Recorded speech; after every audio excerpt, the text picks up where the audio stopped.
This is why the blue herring matters, because taking the evidence into a courtroom trying to convince people that blue things didn't burn is not going to get these people out of jail, but demonstrating that electricity is flowing through the wood would get these people out of jail. But I can also make a case that it's the moral, ethical thing to do, to put these people in jail, to keep the other 8 billion people on the planet from turning into total savages and tearing each other apart, in order to maintain the thin veneer of polite society for the remainder of the time that we have here. By the end of this video, I'll go over a small piece of some of these videos that I have. One of them, this one, titled Illustrating the Directional Flow of Undirected Energy, where I go over these wooden pieces that I have cut down and lacquered. And there's about 5 of these videos where I go over the hard evidence that I've collected over the 5 years that I've been doing this. And these pieces illustrate that it is electricity flowing through the wood which would free those people from jail.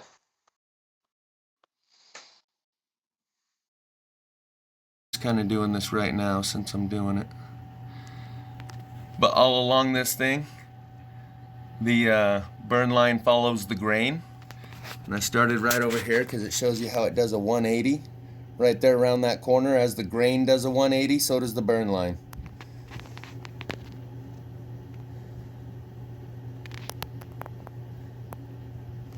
Anywho, this one's one, there's a couple others.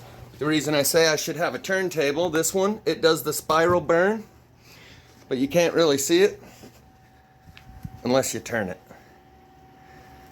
And if you turn it, if you had it on a turntable, you could really see the spiral burn that starts right here up top.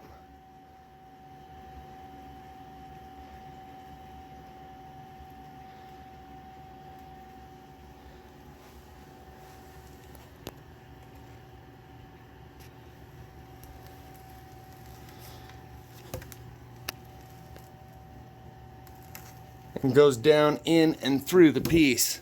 So it's almost like impossible to see unless you're at the right angle.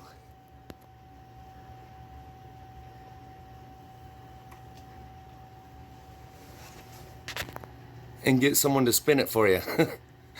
That's one of the new pieces, so we'll call that one covered. On the spinny, twisty burn pattern, this one literally does a barrel roll right through there, and you're looking through the hole of where it does the barrel roll. Corkscrew burn. And that's just one. It does two. So that's the top one, where it does a corkscrew burn, a full 360, leaving this part unburned. Alright. And then you follow it back to here, and we got another one, because it actually starts burning right here.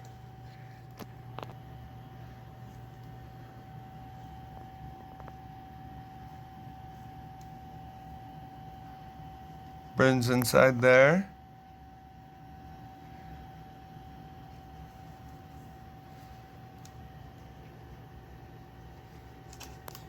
That's one full revolution up to the point of the corkscrew, and then it keeps spinning the same way for another full revolution right there.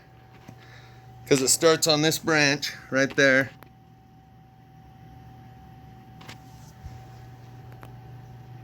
Burns this way once, and then another spin right there.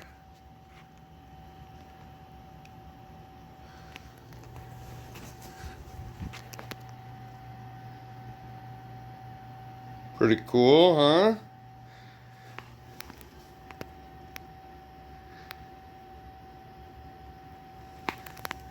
So, this is one of the new pieces. Here it doesn't quite do another corkscrew. You can see here it spins around that way and then kind of weaves over this way and then just kind of wanders back on the burn line. Wanders back and forth a bit, kind of like both of these. You can see how the wood doesn't actually corkscrew, but it twists back and forth a couple times, and the burn line goes with it. So in this case, unlike the demonstration I was giving before, where it appears that the energy flows up and through the tree and out in a very specific direction, actually this one kind of does. It gives a full 360 right there to right here. Yeah, there's a corkscrew in this one. It's just right there at the very bottom where I was thinking about cutting it off. That kind of sucks. Anyway, so in the case of these, it doesn't go up and out in one direction. It actually goes down the branch. So you can tell that the same rule doesn't apply as one branch. So you can tell that the same rule doesn't apply as when in the case where it seems to go up and through the branch and out in a very specific direction, and they all exhibit the same burn pattern.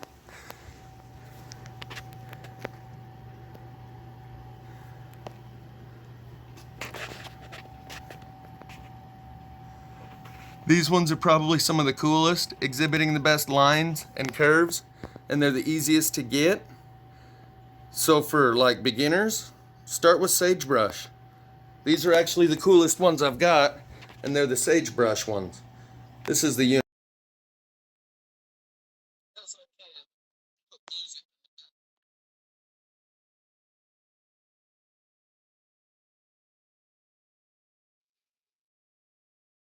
All of these pieces exhibit electricity flowing through them, whether they're hollowed out in the middle or they give the type of burn patterns that I just went over. These all illustrate that there's electricity flowing through the wood. This would be Exhibit A in the defense of the accused arsonists.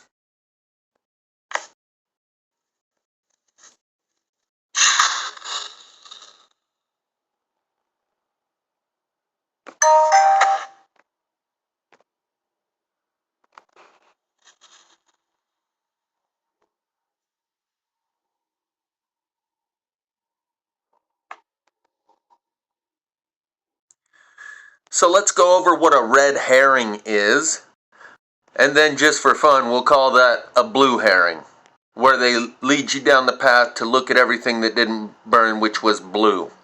Let's talk about what a red herring is. A red herring may be intentionally used by the writer to plant false clues that leads readers or audiences towards a false conclusion. It is a distraction device that causes people to become sidetracked from the main issue and draw wrong conclusions. When a gaslighter throws a red herring into an argument, they confuse, obscure, and distract from the perspective and goal of the other individual. If you say something is a red herring, you mean that it is not important and it takes your attention away from the main subject or problem that you are considering. Here is some of the most recent fires from Louisiana, and you can see that the trees still have the leaves and pine needles on them, but the ground is scorched and the tree bark is scorched because it's not flame attacking the tree from the outside, it's electricity coming through the ground and up through the tree. Notice all the leaves on the trees that he's about to show. All the leaves are still there. Wait for it. All the pine needles are still there. All the leaves are still there. But the wood itself, look at all those leaves. And the ground is scorched, yet the leaves on the trees still remain.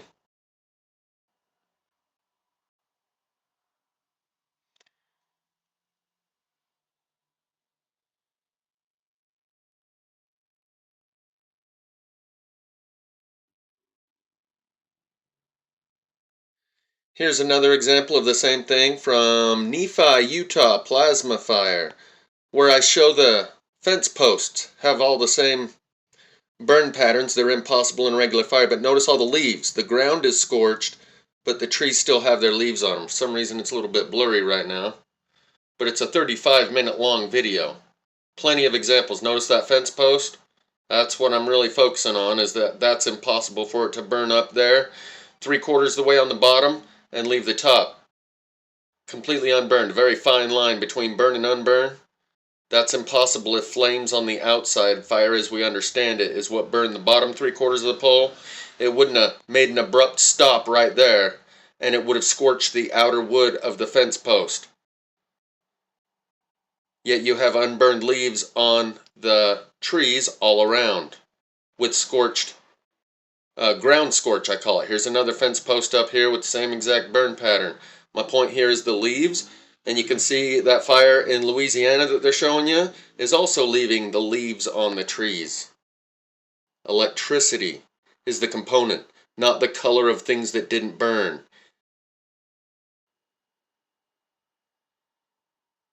That's a red herring or a blue herring. So in one of my recent videos, I said that it is natural electricity. People are saying, you said it was a natural fire, and it's not. I said the electricity is natural. It is a natural electrical fire. We'll talk more about that in a minute. People got that a little bit twisted. Let's go over some information just to satisfy your appetite for dew and directed energy weapon talk. Let's go over this.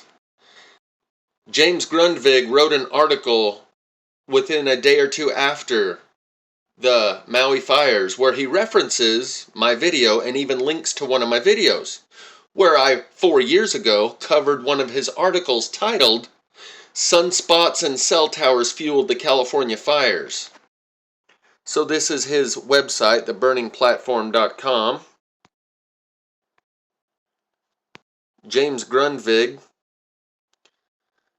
The Maui fire investigators and local government will soon label the firestorm that nuked Lahaina but left its green trees standing in place but wilted either as arson or climate change. No matter what, big media will amp up the verdict.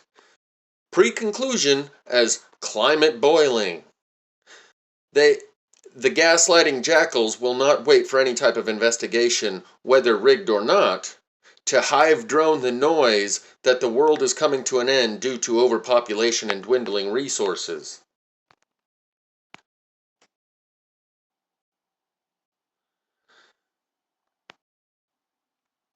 Beyond natural wildfire or ground level arson fires, there is a third and far more likely source for the firestorm: directed energy weapons.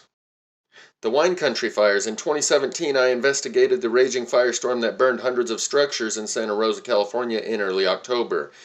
The week that preceded, the air temperatures in Santa Rosa and over the mountains in Napa Valley were normal for that time of year, low to mid 80s, but rather dry.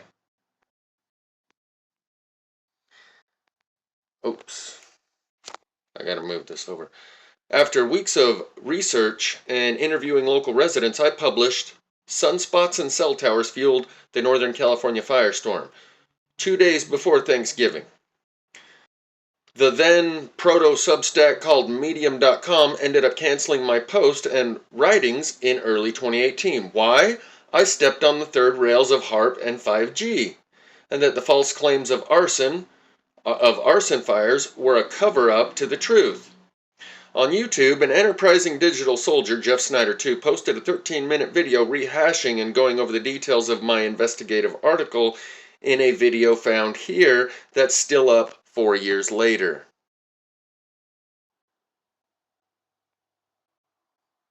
What I saw in 2017 and what I see today in Maui are one and the same events. Only microwave technology, as in DEW, whether military lasers or HAARP, can explain how the structures not only burned down, but melted kitchen appliances, bathtubs, metal alloy, wheel rims, and far more. Just by chance or fate, I visited a medicinal plant in Fairplay, Colorado. On the return trip to the hotel I was staying at in Denver, I drove through the valley with three or four houses burned in a natural wildfire, along with the trees and foliage I captured in the above photo. Compare the natural wildfire burnt trees to the images of the unharmed trees in both Santa Rosa 2017 and Lahaina 2023.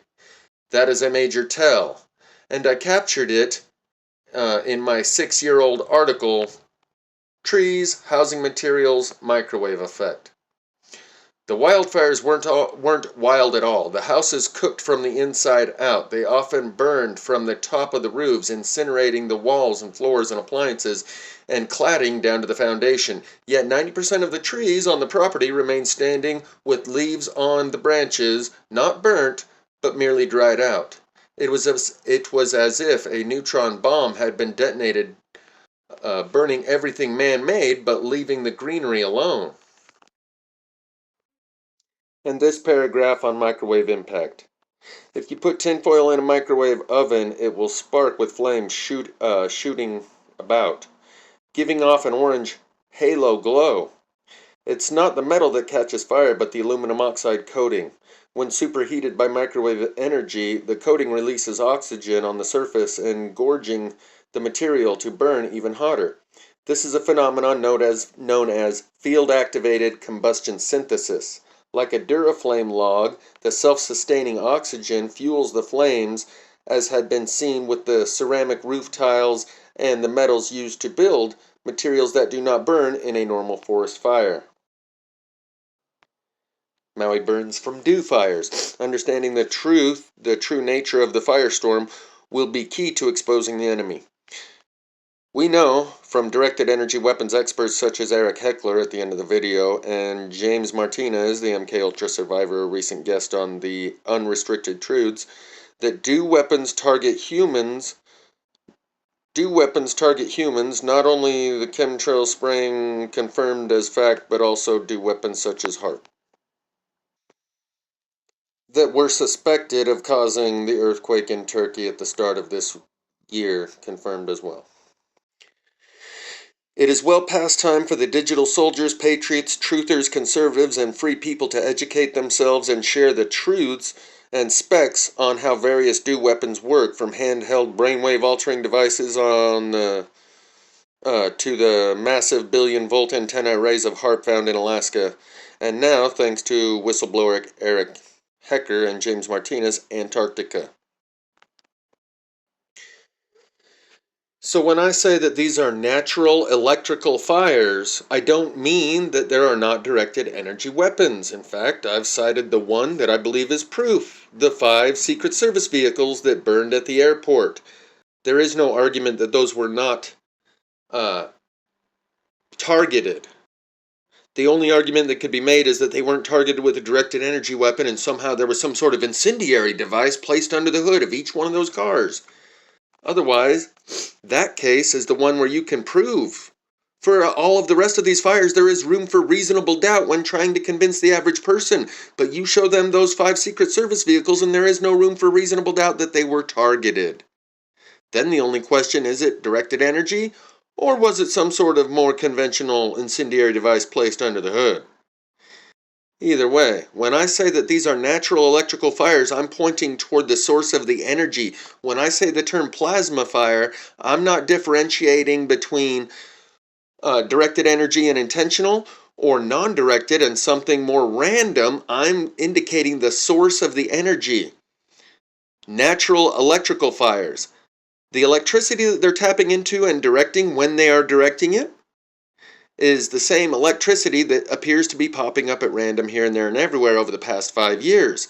Just like the Earth has a magnetic field, it also has an electric field, and that's what they're tapping into in order to generate this level of energy. When you can see that the electricity is flowing through the wood, that electricity is not being produced by a hydroelectric plant, a nuclear power facility, wind turbines, or hydroelectric dams. As we typically understand electricity to be generated and manufactured, that electricity is already naturally existing in the atmosphere around us and has been tapped into and is capable of being directed. However, I also think as part of the natural cycle that we're going through of a pole shift, where there are these fluctuations in the magnetic field, it creates a surge of ground current that may be more random and not directed. So when I say these are natural electrical fires, I'm just replacing the word plasma. Because when I call these plasma fires, people go, well, what's plasma? But if you tell them it's an electrical fire, they understand what electricity is. They even understand a little bit about what microwave is, how you can put food in a bowl in the microwave and it cooks the food and does not cook the plastic bowl that the food is in. So direct their attention toward the electricity part of these fires, not the color of things that didn't burn. Those things that didn't burn, which happen to be blue, are much more likely to not have burned because of the composition of the material they're made of, like plastic, like putting that plastic bowl in the microwave and watching the food in it boil, but the plastic bowl remains unheated. So many people saw this demonstration where they put a little laser light and pass it across all these pieces of cloth, and the blue one didn't burn.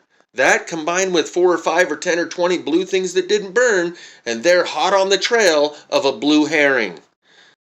The idea of a red herring is that before the fox hunters in Britain would go out, they'd round up their horses and they'd release a fox in the forest and then take their bloodhounds to hunt down the fox.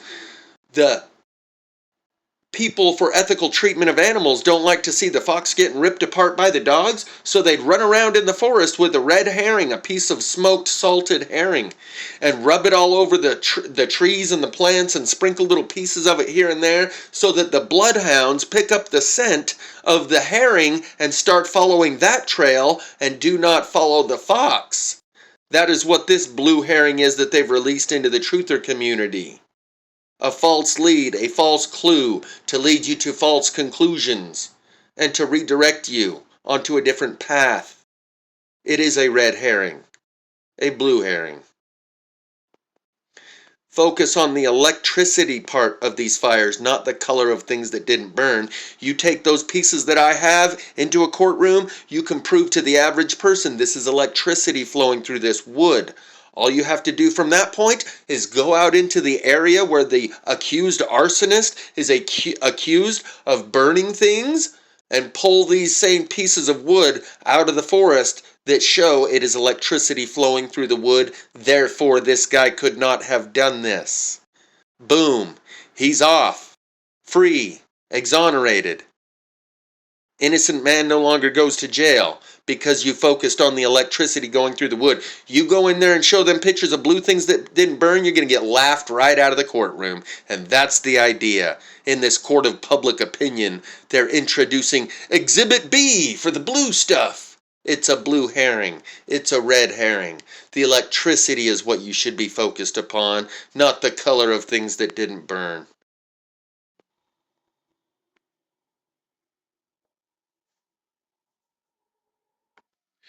So a person could email the legal defense counsel of these 71 accused arsonist scum and say, hey, look, I've got the evidence that gets your client out of jail, completely exonerates your client.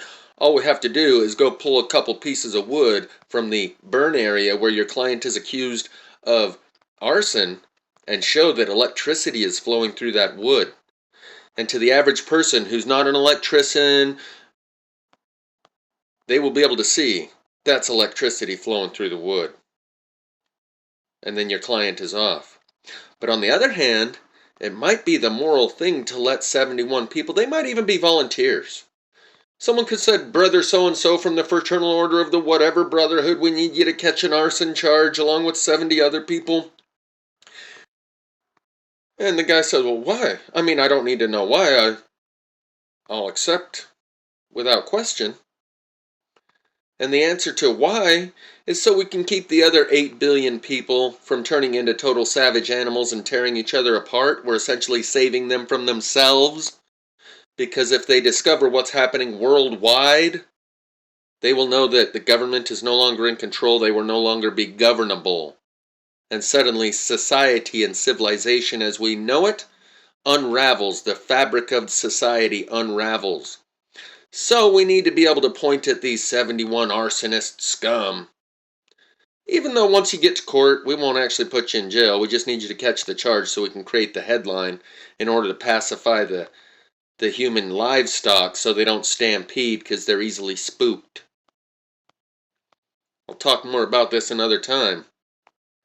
But if a person were, an enterprising digital soldier, they could take this evidence, contact the legal counsel of those 71 arsonist scum.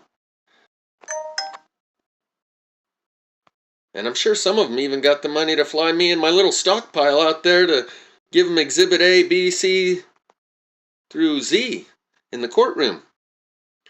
And go out there in the field of the place where the arsonist scum have been accused of lighting a fire and show. No human is capable of creating this kind of fire.